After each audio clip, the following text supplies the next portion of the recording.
Amis internautes, n'oubliez pas de liker, de vous abonner et de cliquer sur la note de notification pour ne rien rater. Angela Kpeja, ses mensonges et ses vérités. Et si l'INF et la justice fouillaient un peu plus? Qui protège les pervers sexuels qu'elle a dénoncés? Difficile aujourd'hui de parler d'Angela Kpeja, de la cause qu'elle a toujours défendue et de ses déboires. Elle a merdé.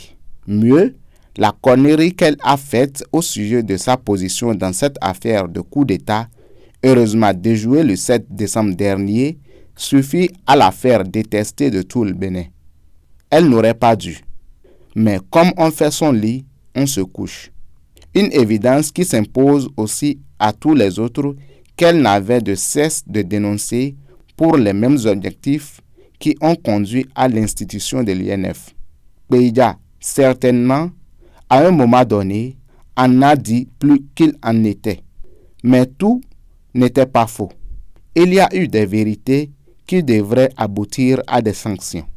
En réplique à certains propos tenus sur la chaîne TVC, l'expatrié volontaire a joint, en soutien à son texte, des captures d'écran dont devrait s'autosaisir la justice afin de creuser davantage cette dénonciation.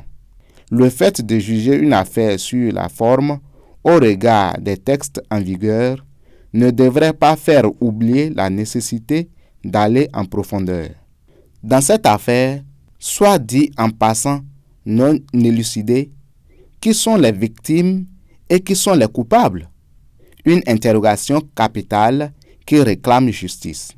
L'Institut national de la femme n'a pas été créé pour servir d'administration afin de donner du boulot à la femme béninoise, mais plutôt pour la protéger.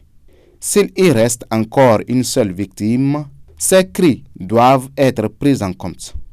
Détestons Angela Kpeja pour ce qu'elle est devenue, mais penchons-nous un peu sur les objectifs de son combat et ce serait justice. À suivre. Aboubakar Takou.